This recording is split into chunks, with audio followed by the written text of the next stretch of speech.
Hello, everybody. This is Gerald Celente. And again, we are very honored to have with us today Judge Andrew Napolitano, a one-of-a-kind man who really knows about the Constitution of this country, what it represents and what we've lost with it, and how the government manipulates it.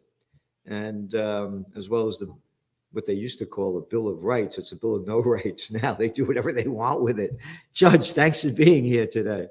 Yeah, good morning, Gerald. It's always a pleasure to be with you. A friend gave me a gift over the weekend, and it's a poster of the Bill of Rights, stamped on it in red at an angle, except as provided by law. Because you're right, it's not a Bill of Rights anymore, it's a Bill of Privileges. The government does whatever it wants to it, even though every single person in the government, from a school board janitor to the president, has taken an oath to uphold it. You know, you wrote an article, again, they keep playing the race card in this country. I'm sick and tired of it. Yes. Good and bad comes in every race, creed, and color. And I'm tired of this gender crap, too. Oh, if only women were in charge. Oh, yeah, like Hillary Clinton, who was so happy when they asked her on TV how she felt when Muammar Gaddafi was killed. She said, "We came. We saw, he died. I'm not making that up. No, you're not making it up. And sure. Condoleezza Rice. Oh, yeah. The next mushroom cloud you see. Oh, again, I'm tired of this. Good and bad comes in everybody, but they keep playing the card to divide us and make us hate each other. And again, I'm sick and tired of the crap that America's a racist nation. Oh, yeah, what color was Obama? I think he was a couple of shades darker than me. What nation that's racist elects a black president? Junior. Are there racists in this country? Of course there are. Are there sexist? Of course there are. There's good and bad in everybody. But this is not a racist nation. A racist nation does not elect a black president. So save your crap, shove it down your throat. Don't try to throw it on me.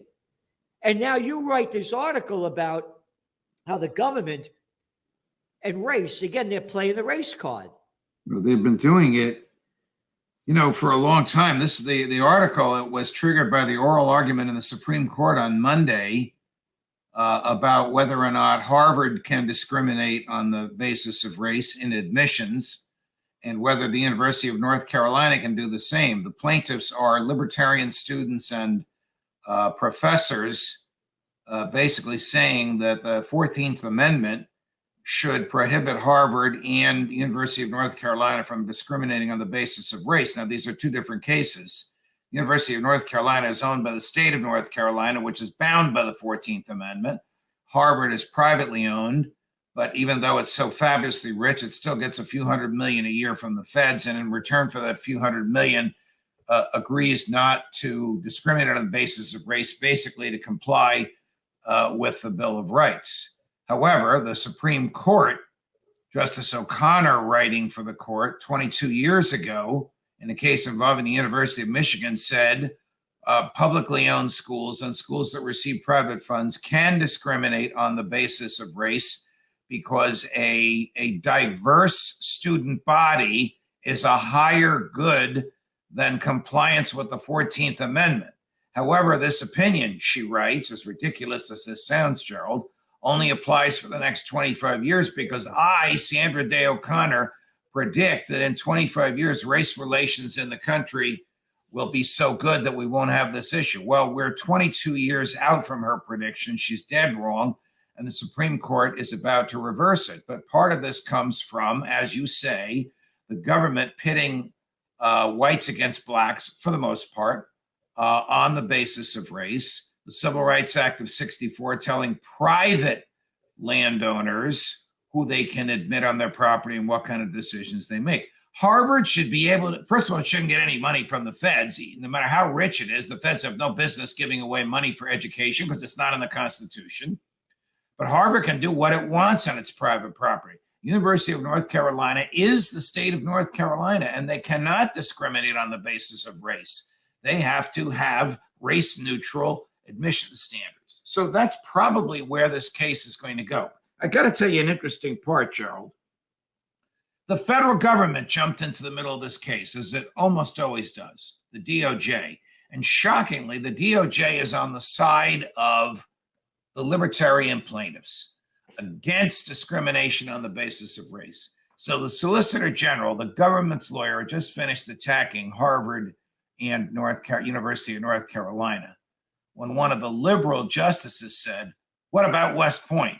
Whereupon the SG said, "What about it?" Well, the federal government owns 4 universities: West Point, Annapolis, the Air Force Academy, the Coast Guard Academy. They discriminate on the basis of race in their admissions policy. So the same federal government that is saying, "Don't you dare do this," is doing it itself. And when the SG was asked to justify this, you can guess what her justification was. It's the federal government's favorite justification: national security.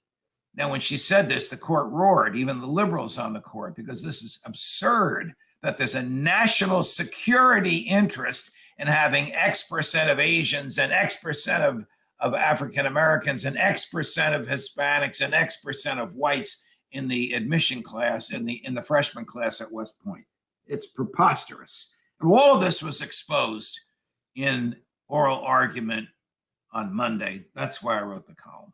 I share your view that we are not a racist country, but the government, by telling us who to admit on private property, has made it infinitely worse in that direction. You know, you called it the DOJ. What, the Department of Jerks? The great Bill Sapphire. The great Bill Sapphire used to call them the Department of Political Justice. Yeah. Depending upon who's running it. Again, the people that get into, you know what the deal is. The people that get into these government jobs, they can't get a job in the real world. You know, they just suck into the system. And going back to this stupidity of this, again, are they racist? Of course they are, you know. Again, they're sexist, racist, you know, but in every, look, you know, the Italians, people forget this.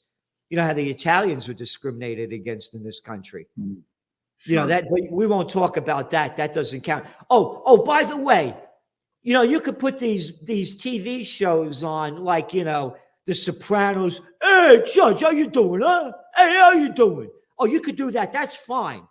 But let's do one with the blacks and really, you know, make them, you know, gangsters and mobsters. Oh, you can't do that.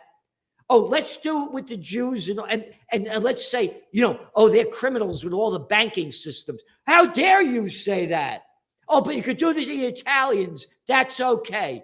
You put on a TV show that discriminates like they do against the Italians, and most people think, oh, the Italians, they're all mafia, they're all connected, blah, blah, blah, blah, blah, blah, blah. The hypocrisy of this crap.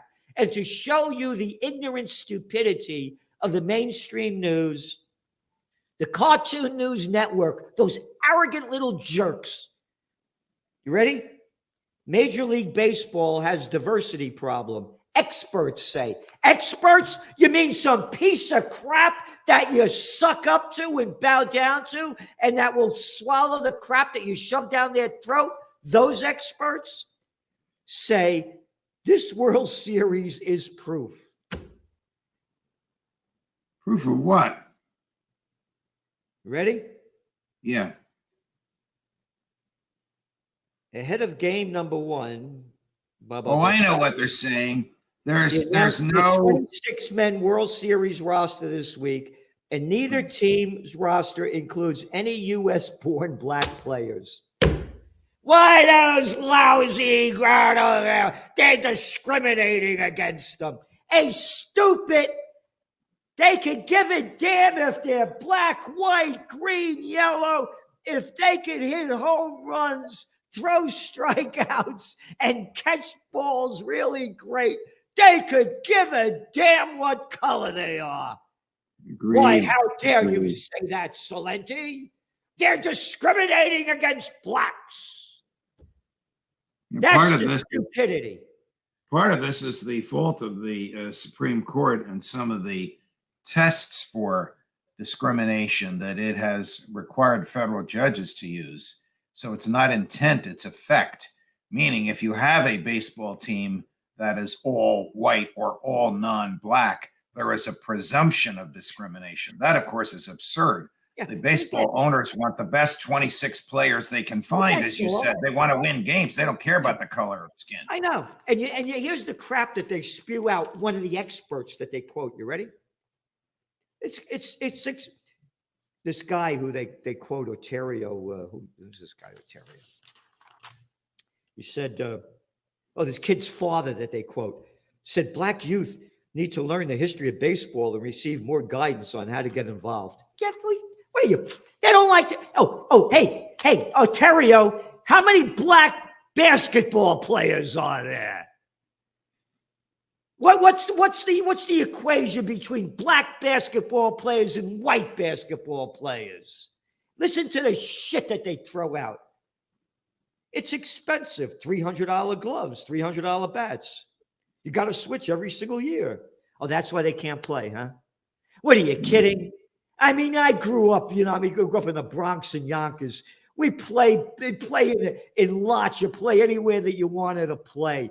You get good at it because you want to get good at it, not the quality of the gloves. Oh, by the way, you look at the gloves that they used to have back in the day. They were hardly mitts, I mean, this is the crap